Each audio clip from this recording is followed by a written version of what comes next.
Today we're speaking to an audiologist, and they sell hearing aids and they want to grow the business. At the moment, they're just not doing enough to even pay themselves. They've got a part-time job just to make ends meet. So many entrepreneurs start this in their early fledgling career. But I've got some great ideas how we can turn this into a commercially profitable enterprise. Strap yourselves in.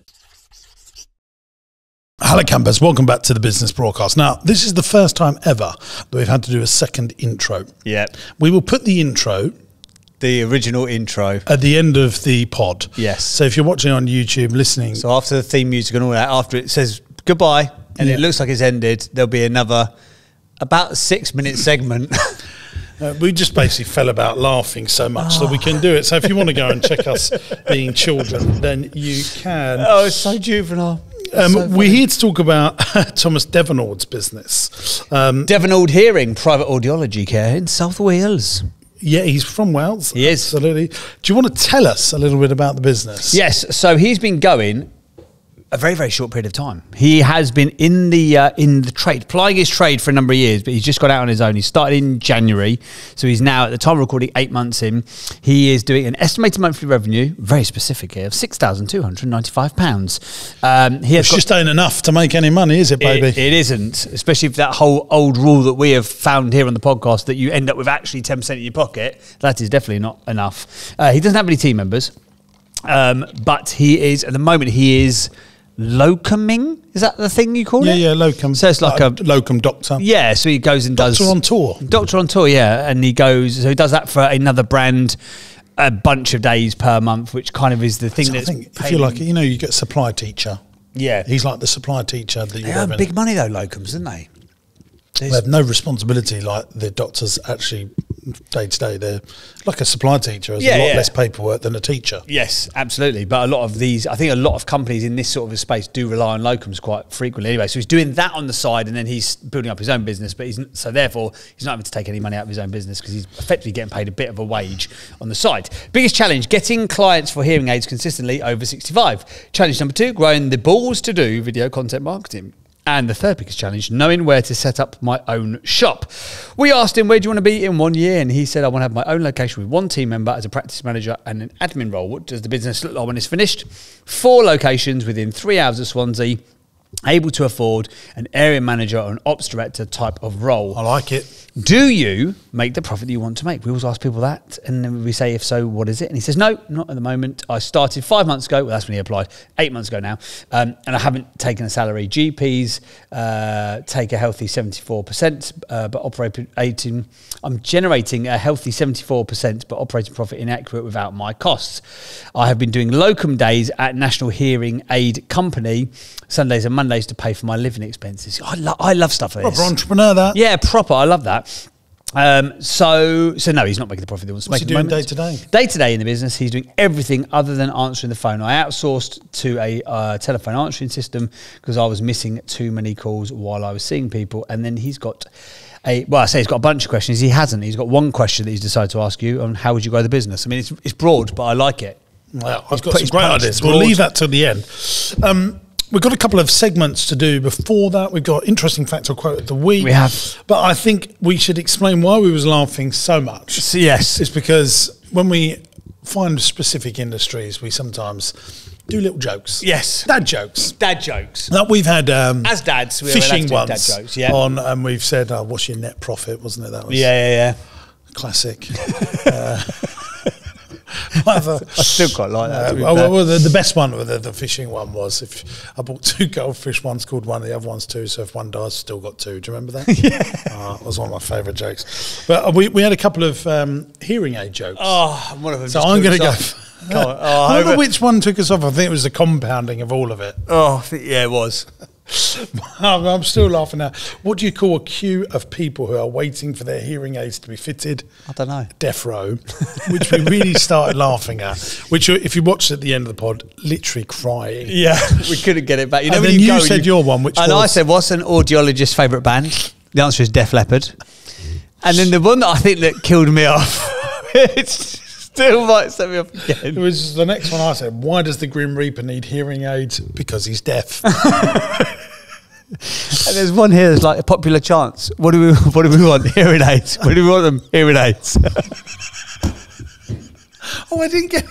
I thought you were just saying the chance. I might get it now. Oh, but I read it. I was just gone. I'm not going again.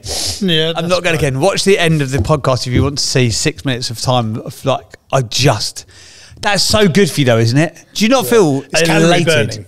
It burns I'm not surprised. so many calories. I'm exhausted now. I feel so tired.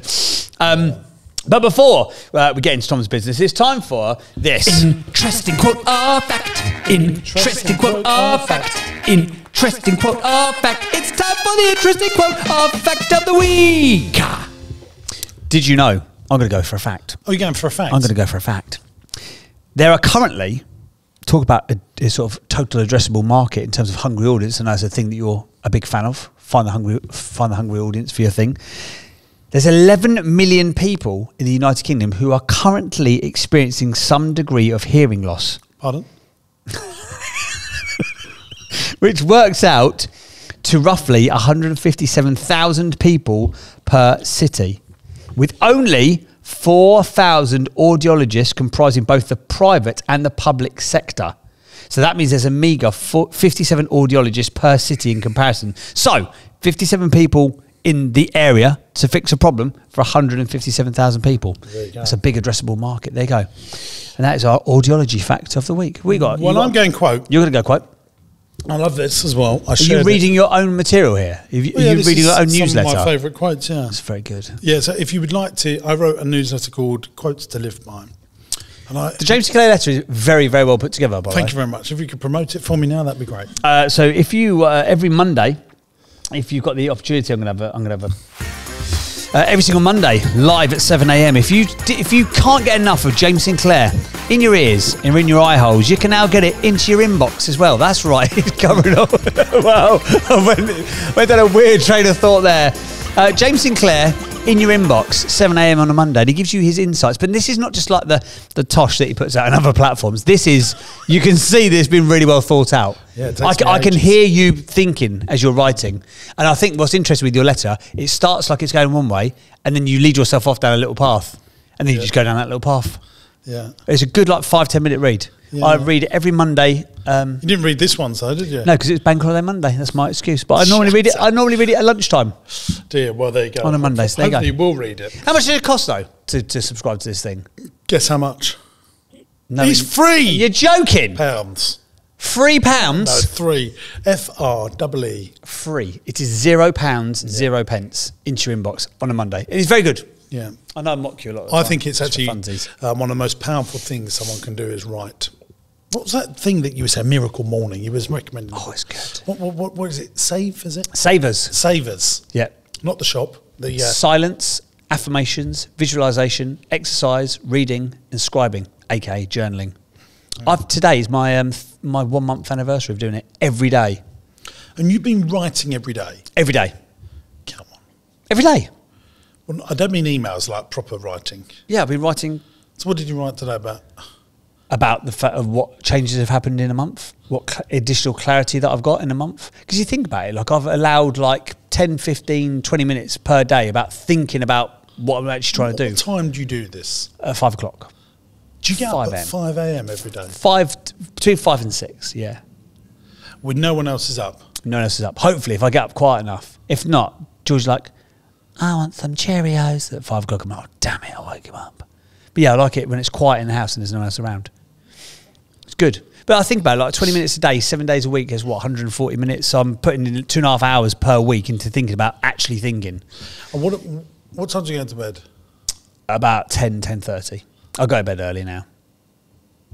My night owl days. Yes, 8 hours before I can see you counting on your fingers. 7 hours, really? 7, 8, yes. I think it makes a big difference, though. I think the writing is one of the things that makes the biggest difference. That clarity of thought. That's what I find when you sort of journal stuff down, and some people don't like the word journal because it's a bit woo-woo, but the stuff that comes out on the page you didn't even know was in your mind. Brilliantly said. I'm like, where the hell has that come from? Absolutely, couldn't agree more. Yeah. So my quote of the week is, or quote of, we're doing it twice a week. Interesting. I've just realised that. Oh no! Don't. We've mucked up the whole point. Interesting fact or quote of the week. We just add an S into or quotes interesting facts sort of or quotes of the week. I could hardly get the words. Yeah, fine. It is this. Be careful who you share good news with. Oh, I like that. That's a mic drop moment. Who's your, outside of Nats, who's your first person? Share good news with her. Do you not? What work stuff? Janky and Aaron. Really? Janky knows more about my life. Tracy knows more about my life, my PA, and Aaron than probably anyone else. And Leah, my FD. So something good. Okay, so something good happens in. I mean, you do tell. Like you've had like a great idea. Yeah, I suppose it'd be one of the. I think if you can share bad news with someone, stuff that's really you're struggling with, they're the right people to share good news with. So who do you share bad news with or difficult news with? Janky. Do you? Leah, Aaron, and Tracy. Do you? Maybe Chuds. Maybe Chuds. I would share good news with Chuds. You're one for picking up the phone and saying stuff, though, aren't you? You're quite a chatter. Yeah, but if you, I think a lot of people are jealous of people, especially if people reach a certain level of success, and if you do something good, you want to share it, don't you?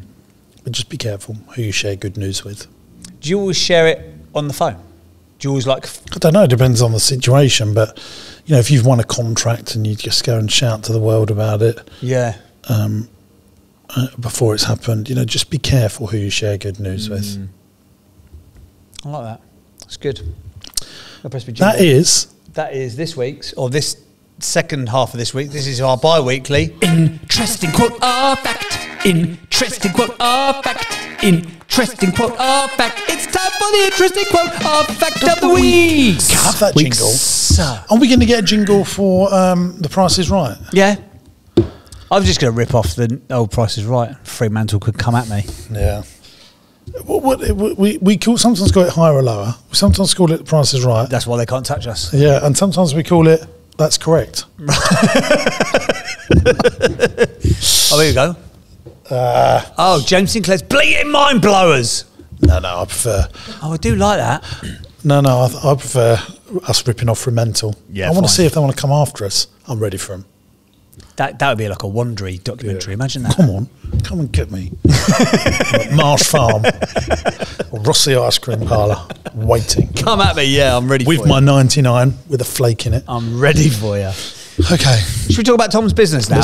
God love him, he's patient if nothing else. Bring him on. I think we're ready to we are bring him on. Hey gang, we're going back to the pod in just a moment, but I wanted to tell you about Entrepreneurs University. This is a platform that I've created for entrepreneurs and business owners that are serious about growth. There's 100 video lessons from me on everything in business, raising finance, buying companies, property investment, and everything in between. Attached to each video is a downloadable PDF that goes into more detail about what we've learned in the video. It goes one step further than that because I've also put stuff that you won't get anywhere else onto Entrepreneurs University. The lessons go into way more detail, but not just that. You're going to get my business plans, my spreadsheets, and all the files that I use to drive the KPIs in my business. Just think about how powerful that could be for your business. And here's the good news. You can try Entrepreneurs University for free. 14-day free trial. After that, it will cost you just $49.99 a month. That's less than a pair of Nikes to grow the profitability in your business. There's a link in the video description, and I cannot wait to see you in Entrepreneurs University. Tom, thank you for your patience. We apologise wholeheartedly for our ridiculous... But you probably get that all the time as well, don't you, from idiots? Everybody says pardon or what when I say I'm a hearing aid audiologist. Yeah. But the funny thing is I literally spend my life repeating myself all day. I bet you do, yeah. So have you heard our jokes before? Yes, of course, yes. I've heard a few of your puns, yeah. You've heard of the Death Row one? not those, not specifically those ones, no. Def Leppard, that was great. That was good. And then what was one I was about? The Grim Reaper was Grim Reaper. Good. Have you heard that one before? No, I haven't. There we go. Come on, JP. Fantastic. Original content, original jokes, and great business advice. There we go. Of that you can be assured. Right, so we've talked a little bit about the business in amongst laughing like small children, but could you just give us a little synopsis and summary? How did you get into the space? What have you been doing for the preceding 8 years? Why have you now taken the jump into entrepreneurship, etc., etc.? Tom, the floor is yours, amigo. Yeah, I suppose I also wanted to kind of run my own business at some point, and I was just kind of wanting to set myself up with a bit of a kind of a trade sort of thing. So that's how I got into hearing aid audiology. And that was 7 and a bit years ago now, and then slowly worked around different companies to get some experience and pay off some student loans.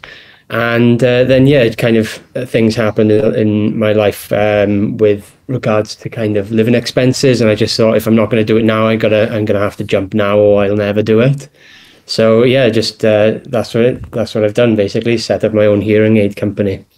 So yeah, private hearing aids, which are a lot more modern and different to what you can get for free on the NHS. So what were you doing before this 7 years ago then? Because you said I wanted to trade, I went into audiology. That's not the traditional trade as I would think of it. No, as such, I was in the healthcare space. So I went to study medical pharmacology at Cardiff University, straight from school. And then I was working for a clinical trials company, doing work for AstraZeneca.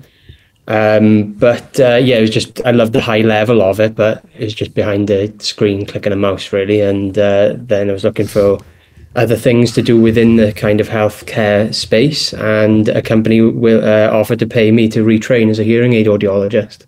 Ah, okay. So do you need to be qualified? Is there like a specific audiology qualification, like an optometrist? Correct. Or? Yeah, that's it. Yeah, so there is a 3-year degree version of hearing aid audiology, or to become an audiologist. Then you could work in the NHS. But then there's a private sector specific 14-month intensive course where you've got to have a sponsor, and you're in clinic for 3 weeks with a supervisor. Then you're in university 1 week, and it's for 14 months. So I did that route. Right, gotcha. And then the company almost, had then sort of bought your time effectively, and you were correct. Yeah, you've got to sign it. Yeah, that's it. Yeah. Gotcha. So then do you have to almost like do a minimum term with that company before you've sort of like paid back your medical fees sort of thing? Or if you leave before that, that's you have right, to pay it yourself privately? That's it, yeah. Gotcha. That's it, yeah. Okay. So what was going to be most beneficial for you on this podcast? So you're up and running for 8 months now. So you started the beginning part of this year. What's the biggest challenge? You said when you sort of applied to be on the show, getting clients. Is that still the case? Correct. Yeah. So finding people who are looking for hearing aids, basically. So over 65s, and private hearing aids are at a particular price point where you look in the best. So I'm trying to target people who are looking to spend £2,500 to £3,500 on a set of hearing aids. Now that does come with aftercare as well, so it's almost like for 4 or 5 years, but then they pay up front. So yeah, that's what I'm kind of looking for. So people who are willing to spend that amount of money. Let's get doing some magic then. Right, I'm going to ask you some questions now, Thomas. If you were selling hot dogs, where would you want to sell hot dogs? To sell a lot of them. Outside the stadium. There we go, baby. He's been a regular listen to this podcast. You want to be inside a football stadium with 70,000 fans. If you want to sell hearing aids, where are your customers hanging around? They're hanging around at optometrists, pharmacies, doctor surgeries, and old people's homes. What I want to do is now answer your first challenge with your question, which was, how do you grow the business, right? That was your main question to me. So I'm going to answer both in one go as we make these business magically profitable.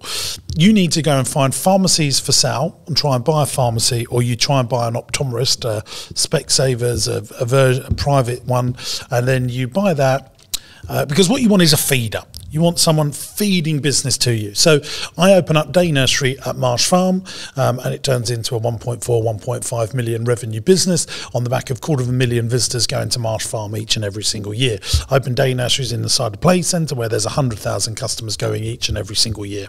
So we need a feeder of leads into your business. If you buy a pharmacy that is frequented by people a lot of the time, and then you just build an ecosystem of cross-pollinated services that are folding cash flow into each other, you are literally going to have it off. So you were trying to look for an audiologist business, a hearing aid business to buy.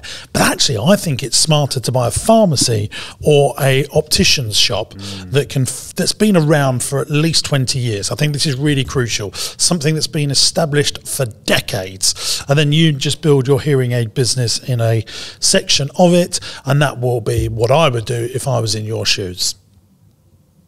Okay, that sounds interesting. I think you can buy a doctor's surgery as well. I think they can be bought, and I would consider doing that as well. Okay. Part of my business is at the moment I do rent a room from a pharmacy or 2 pharmacies. So I'm kind of in that ecosystem, but then buying it and driving those leads is kind of an interesting next step. But, you know, we should always be building a business to sell, even if we have no intention of selling it. What's going to make your business really valuable? Just as a hearing aid business, or a hearing aid business that's also an optician's? And you just employ the opticians.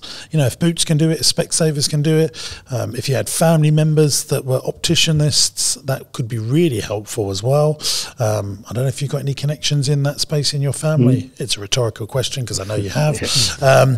You know, I think that could be a very smart thing to do, but also a pharmacy, a brilliant business that's got people coming in all the time. In fact, I would buy a pharmacy, then set up an opticianist's and a hearing aid business and a walking stick business and a scooter business, and you create this sort of hub, a hub that people go to. Oh yeah, bada bing, bada boom. And you start renting rooms out to people that do back pain and all that palaver, and you become a landlord for this ecosystem that's your pension as you grow. I mean, I'm so proud of myself for coming up with this. It's really good. That's what he's got to do, isn't it? Yeah. Thanks for being on the pod. Hope you enjoyed that. I mean, I literally think that is what I think you should be doing. You're looking. You said before we came on, I was looking for hearing aid businesses to buy, but actually, what you want to do is find an opticianist or a pharmacy that has a lot more footfall. Especially the pharmacy. I mean, oh my God, every time you go into one, there's a queue of 15 people, isn't there? And like they're all your ideal demographic. Yeah, and it is like it's a Taylor Swift concert going to the pharmacy. Yeah. It's just unbelievable. Yeah. They are always run ragged in there. They are. Yes, very true, actually. And they're very easy to fund if you get them profitable as well. Banks like funding pharmacies because it's very predictable. But do they? Yeah. An optician, anything that's a care-based business. That's what I would do, my friend. Okay. Well, that's interesting. There's certainly the optometrist or optometry business would be interesting to look into. I'm sure the pharmacy, wouldn't the multiples be a little bit too high on that? I think there's like a lot of PE interest in that from like Wells and whatnot. Yeah, but we're not just keeping it as a pharmacy, are we? We're going to create a hub that's going to have an opticianist, that's going to have a pharmacy. Yes. We want the pharmacy for the leads. Right, got you. We not want the pharmacy for selling it. We want the pharmacy for the leads. We want the pharmacy like what we just said there. It's like a Taylor Swift concert going to the pharmacy. Every day people fighting each other for their next round of tablets. You know, that is... And people trust the local pharmacy because their doctor has sent them there. It's a subconscious thing. And those VCs and the PE houses will only be interested in the ones that are making money. I bet there's loads that are really old, like in little villages and little towns nearby to you, that are actually not run that effectively or that efficiently, and they've got no intention to want to sell it to. But also, forget the pharmacy thing. We want it for the leads. That's why we want it. Because we want to create. The pharmacy is the marketing department for the opticianists. And then, I mean, I would even employ a GP so people can pay £50 for a private GP appointment, because I'm telling you now, that is going to happen in the next 5 years anyway. It's how the rest of the world works. It's already happening online, isn't it? It's already happening online. You can come see a GP straight away. Part of me even wants to set this up where it's a subscription business where you pay £200 a year for your family to have unlimited GP appointments, and they can just book in. That the other day for vets. It's definitely the way it's going, isn't it? Done that absolutely, route. I think a waiting list going up and up and up. Yeah, that's going to have to happen, really, isn't it? Yeah, and people will absolutely. I mean, certainly people that are on £70,000 plus pound of income that are time poor, I think I can have a doctor's appointment when I like. Yeah, I think my sister works for the NHS. The amount of doctors that don't want to work for the NHS anymore, they're just doing more and more private work. They're just not going to be doing it. What do you think it's going to get to in the end? That the NHS is going to have to be like farm it out to privatised companies? Get to that. It already is that in many ways. Yeah, it already is. Yeah. Yeah, fair enough. It is. It's just going to have to realise what the core functions is and what it isn't, and and farm it out more. People take the mick out of it, JB. I went to have a blood test the other day, and the woman that I said, how many of these are you doing today? She went 45, but probably 9 won't turn up. Disgusting. Because it's free, people take the absolute beeswax out of it. Yeah. They just don't turn up to appointments. It costs you, if you're paying for it, instantly people will start turning up. Yeah. And I think they should fine people if you don't turn up, and the discretion of the surgery, like maybe something horrific happened, well, that's okay, then we've got a discretion to wipe that off. But I think if people just life in the way they forget because they're not paying for it. Yeah, it's very true. No one forgets to go on an aeroplane, do they? The majority of my patients have NHS hearing aids that for whatever reason they're in the drawer if they don't like them, or they're too big or whatever. So they're in the drawer. So how many people have NHS hearing aids? And I'd say the majority of the patients I've seen over the last 7 years have NHS aids first and then go privately, and they're in the NHS that aids just in the drawer. really frustrates me. That is a complete and utter waste of taxpayers' money. Yeah, it's bad. Everyone taking the absolute beeswax because it's free. It's disgusting. That really annoys me. I want to get off the pod now and just go and punch a wall. I think what could be done like that money could be given to teachers for their salaries. It could go to potholes. It could go for more police. It could go, it could actually say, would you like to have some more money in your pocket, and you keep it and you decide as taxpayer how best to spend your money. I'd rather give it to us. We'll just see people waste it. Disgusting. It's frustrating, isn't it? It goes on to your third challenge almost, this whole sort of synopsis of idea that Jimbo's just given you, which was about knowing where to set up my own shop. Obviously, we're now not talking about necessarily a standalone shop, but where are you geographically? So you're in South Wales? Yeah, so I'm based just outside Swansea on the Gower Peninsula, but I cover pretty much home visits all around South Wales. So happy to go up to Newport. About it. Can't get over it. I think that colossal waste of money. How much is an NHS hearing aid, roughly? I don't. Obviously, they buy them in the millions, so probably around £80 to £150, I imagine. Plus the person. That's just plus the time. Yeah, so you're probably looking at the best part of £150, £200 minimum. Then someone to do the fitting and all that stuff. It's probably because it's free. They just take it and shove it in the drawer, then actually pay you for what they actually want. Yeah. What are we doing wrong here? But in every other European country, you get €1,000 towards the set. That's such that could be an interesting model. That's so much better. Yeah. That is so much better. Because people will value it then, because they'll have to put some of their own money to it. Yeah.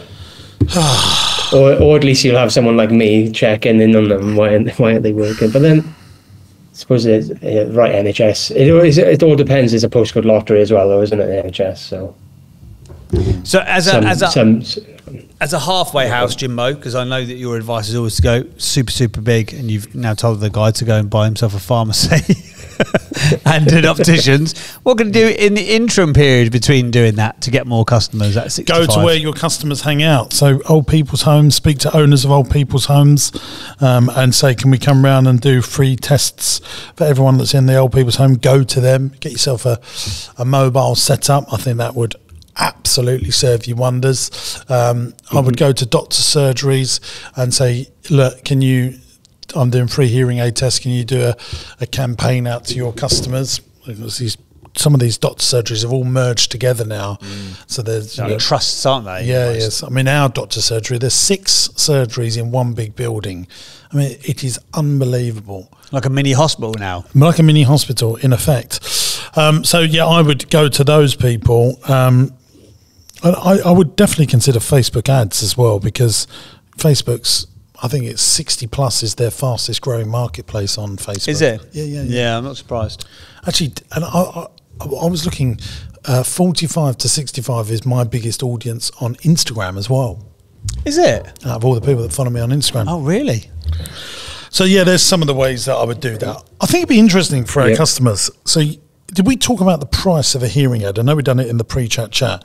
No, we've not chatted about it on. But they go from anywhere, this is what you told us, Thomas, anywhere from 80 to 150 up to, did you say £4,000? Yeah, so you can get some for £4,500. Why? What do they do? So, there's a lot more research and development for better background noise technology on the top of the range hearing aids. Fine. So that's the one main complaint, So, and there's so much more that the chip inside the hearing aid. It's a bit like you're wearing headphones, basically. Like why are AirPods 200 and then you can get Bose headphones for thousands? It's all about sound quality and what it can actually do. What do you say the biggest complaint is? The amount of background noise they pick up? Correct, yeah. So if you're wearing a microphone on your ears, a hearing aid is basically a microphone, a sound processing chip and a speaker. So if you're walking around with microphones on your ears everywhere, you're picking up a lot of things. So trying to get the hearing aid microphones to kind of switch between omni and directional is kind of what you're paying for really in the top of the range tech. Well, it must be really like discombobulating to start with, mustn't it? When everything's turned up to like level 11. It's, you always start people a little bit lower and ease them in, and that's kind of like my initial role of like counselling somebody to get wear their hearing aids and accept them is kind of half the battle. Yeah. Can you have them completely invisible now? You can, but it depends on your hearing loss, and the age-related hearing loss isn't suitable for completely in the ear hearing aids typically. Fine. So and if you need a lot of power, then that's not suitable as well. But you can get them almost completely invisible. But they're amazing, aren't they? They're pretty fantastic. But then the outer ear ones, though, they're rechargeable and they work with your mobile phone as well. So you do lose a lot of features, from going in the ear. So you said that what does the business look like when it's finished? 4 locations within 3 hours of Swansea, able to afford an area manager and ops director type of role. So you thinking that what's your dream is to keep this super small and in a handful of locations, and for you to be very much hands-on with your patients effectively. Do what I said. Correct. Buy the pharmacies, buy the opticians, create a hub. That's how you grow this business. I'm telling you now, it will work. Well, I've done it in my businesses, having these hubs of childcare, leisure, education centre, which is what I want to do next, like these after-school education clubs, and you create the little hubs and you sweat the asset. You can have an amazing manager look after 3 or 4 businesses. Imagine, because a lot of phamarcies are run by pharmacists. They're not retailers. No. And retail's all about detail, we know that. And you look at Specsavers or Boots or, some of the people that are big in this space, they get retail, then they bring in the pharmacist or they bring in the optometrist, but they've got a brilliant commercial person above to make sure they maximise on sales. It's very different. It's like when they make a head teacher, and say to the head teacher, oh, by the way, you're now looking after a £20 million budget. That's becoming a CEO. Yeah. And they have to sort of retrain themselves. Yeah. To be business people, and that's what you could do. That's what you could do by building these hubs, and so you could leverage that manager to look after the retail of the pharmacy, the retail of the hearing aid business, the retail of the optometrist. It could be amazing. Could be amazing. Yeah, mobility places as well, I suppose. Yeah, all of that. Yeah. Mm-hmm. And you could probably get all of those mobility scooters on. You partner up with someone so you don't have to buy the stock, and you just have a couple of show models. We had someone on, didn't we? Do you remember great business. All these things are great businesses. And look, here's the thing, Thomas. The 65 plus market is one of the fastest growing demographics in our country now. There's more 65-year-olds created than 20-year-olds last year. So you're just going to get busier and busier. And these hubs, and they're always... They don't have a mortgage, and their savings have gone up. Tons of money, tons and tons. Yeah. It's good. I mean, I think we've covered it all. I don't know. I think to the sound of doing a bit of verbal diarrhea here. Anything that you think we should add, JB? No. Have you got any questions that you'd like to ask? I know you had one question for Jimbo, which was how would you grow the business? But I think that's been covered in a couple of different ways. Yeah, definitely. One thing I did listen to a recent episode from a pressure washer guy, and you said you try to get the chemicals and import them and sell them to other businesses. And that kind of got me thinking of trying to partner up with a manufacturer, maybe in China, and trying to bring my own hearing aids. I think once you get to £1 million worth of revenue, start considering that. But at this stage, at the moment, you need to make sure that you're paying yourself a decent wage. You've got yourself sorted. Follow one course until successful. Then absolutely that stuff. Come on in 36 months' time, if me and him still like each other, and we will, chat that through. Oh yeah. Yeah. If someone is listening from South Wales and they are going, I can't really hear this podcast, is it terrible audio quality? No, it's your ears, love. Where can they go for more information? They can go to my website, devonaldhearing.co.uk. devonaldhearing.co.uk.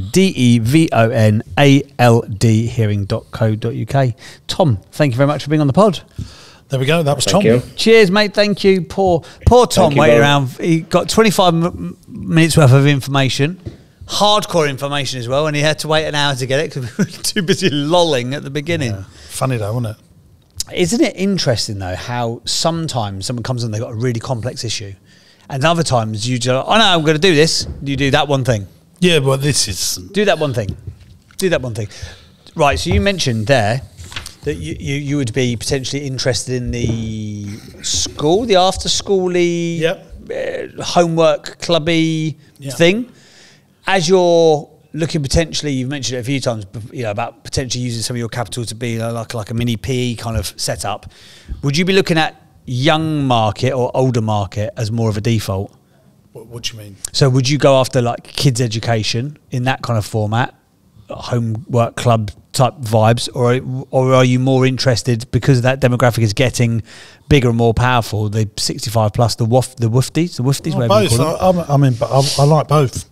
Would you go into a completely new sector like hearing aids, mobility scooters, and all that kind of stuff? Probably not, because it doesn't get me going. Fair enough. But if it was just a monetary thing, would you step into a completely different sector in a different space? No, I have to want to be interested in that. Okay, fine. Yeah. If you're not interested, you're not passionate about it, you give up too easily. Yeah, fair enough. Right, well, I know what you're thinking, guys. You're thinking, well, that was a lovely little episode. We've got to rate him.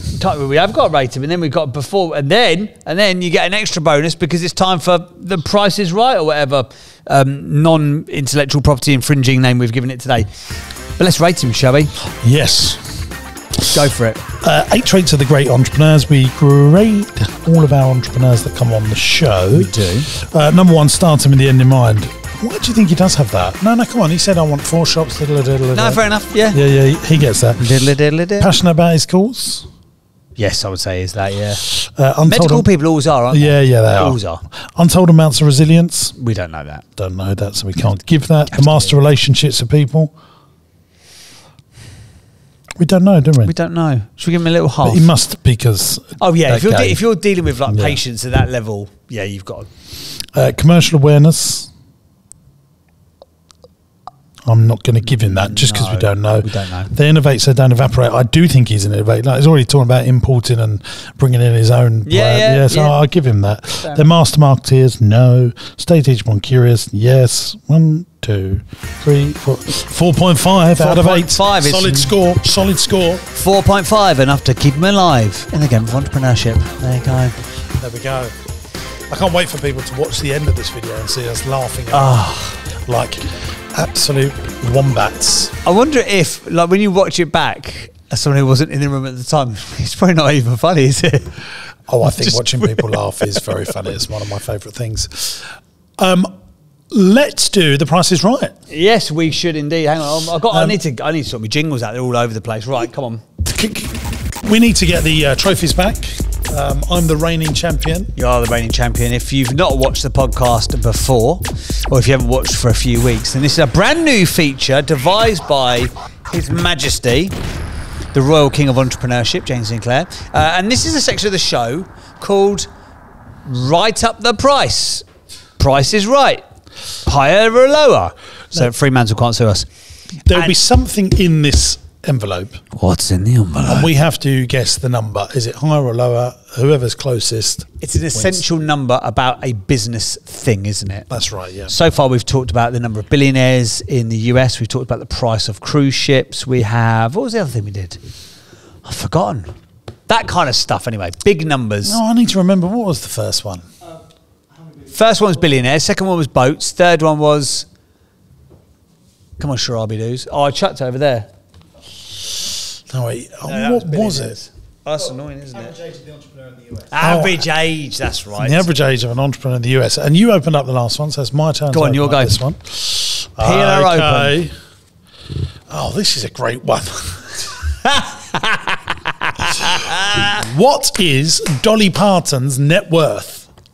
Dolly Parton's net worth. Show that to the camera so that people get it. Don't look for anything. Yeah. Have you seen it? I haven't seen it. No. I have seen it. Oh, have you? Yeah, we need to make that better for next time.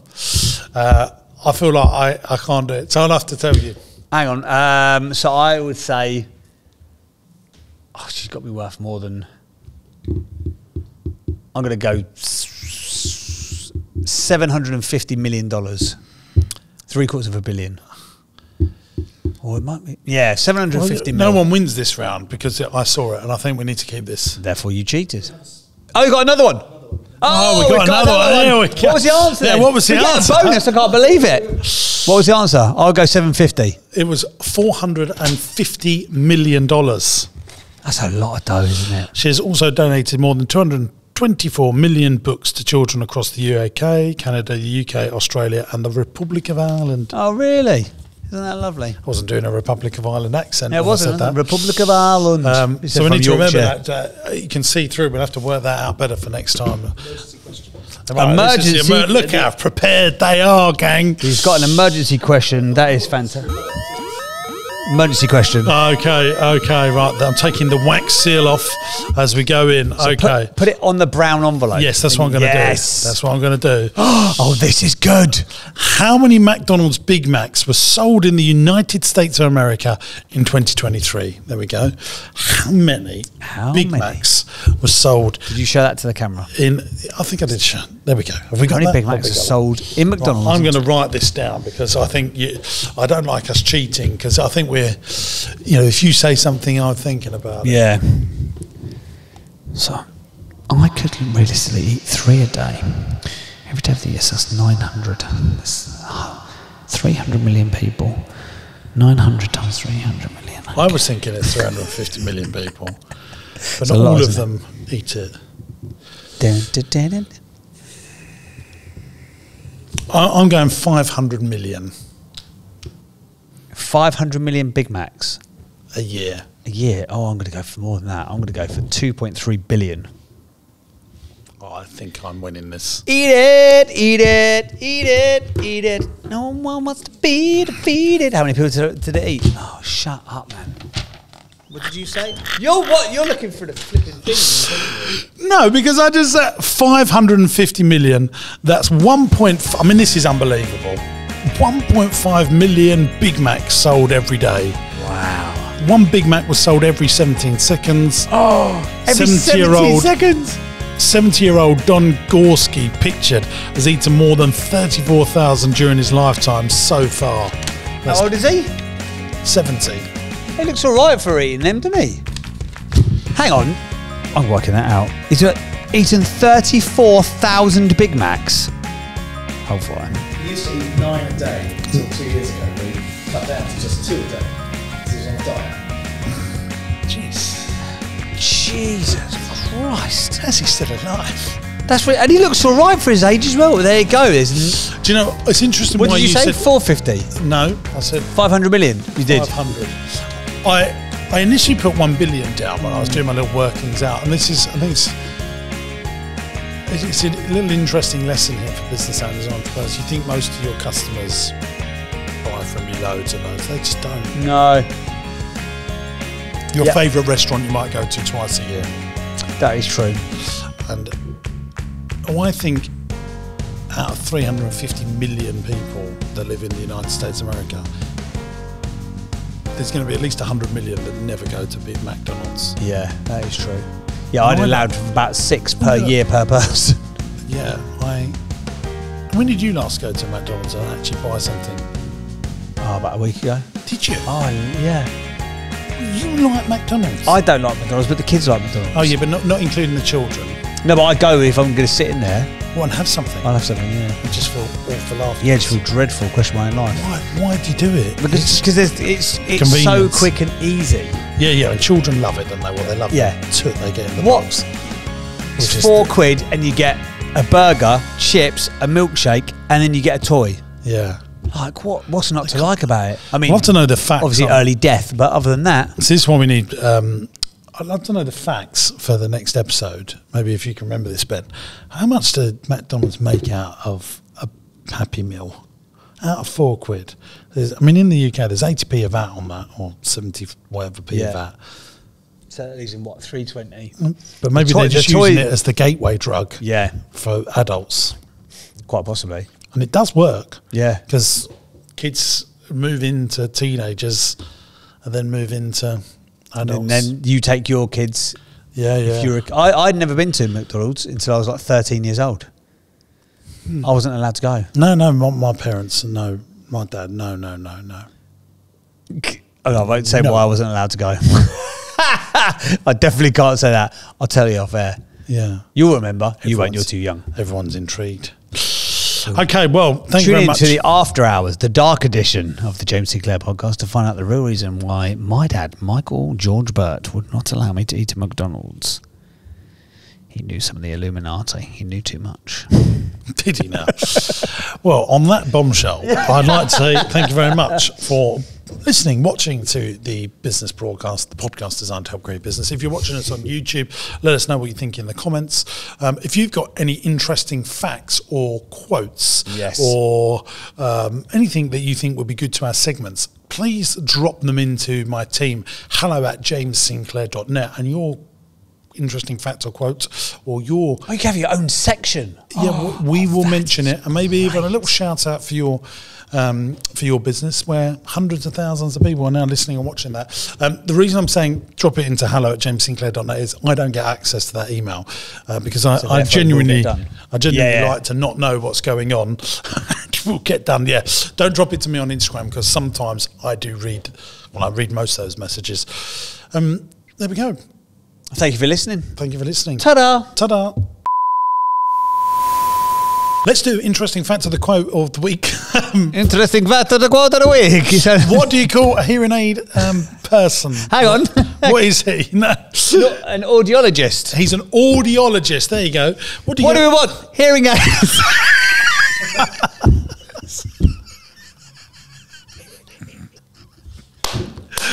There we go. Sorry. Right, we're going to get Me and Jim were looking at the same website for really just stupid hearing aid puns. We've both seen the same one. Well, I've got some hearing aid jokes. Let's get them out of the way, please. What do you call a queue of people who are waiting for their hearing aids to be fitted? I don't know. Death row. What's an audiologist's favourite band? I don't know. Def Leppard. Come on now. Fantastic. Well, this is the podcast people come to for brilliant business advice on how to grow their business. We got nothing for you. We got nothing for you. Why does the Grim Reaper need... I've got one more. Why does the Grim Reaper need hearing aids? I don't know why. Because he's deaf.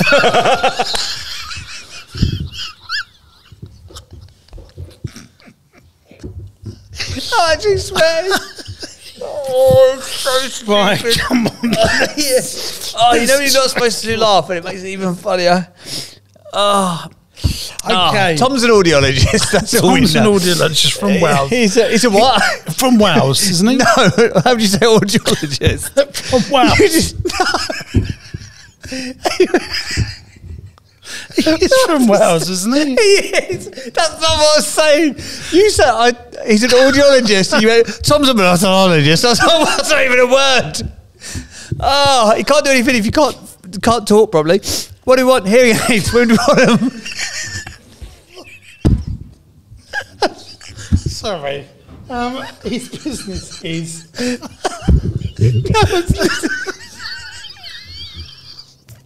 I have to start. We've never had to restart. Do you think we're going to have to start No, again? we just keep going. Yeah, I'm actually crying. I'm actually crying. Tom's from Wales. He's an audiologist. He's helping people with a medical ailment, and we're just laughing at stupid hearing jokes.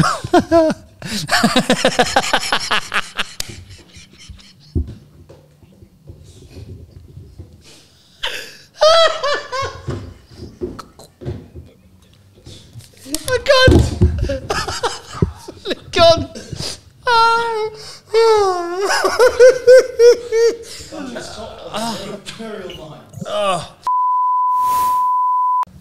Hello campers, welcome back to the Business Broadcast. This is the podcast designed to help grow your business. Today we're speaking to Thomas, who's started a business as a hearing aid business. He's an audiologist and he wants to grow the business and take it to the next level. I've got some great ideas of how we can grow this business while it's in its infancy. It's because of him. Ben, you're going to have to go over there. You have to stand, I would have got through that. You are awful. It was him. Shaking around like a giggly bear. Oh, 3, 2. I keep seeing the joke on the screen in my mind's eye. Keeps scaring me. Thanks for watching today, gang. I hope you enjoyed the show. Now, look, we're looking for some great businesses to come on the podcast. If you've got challenges, but you're desperate to grow your business and you can't necessarily work out how to do it on your own, you'll be a perfect candidate to come here on the podcast. It's absolutely free to come on the show. Go to my website, jamessinclair.net, and there's a podcast button. Click on the podcast button, fill in the application form, and we'll do our very best to get you on the show and try and grow your business. If you're loving the podcast, make sure you subscribe to the channel by clicking here. And why not give this one a watch? I think you'll like it.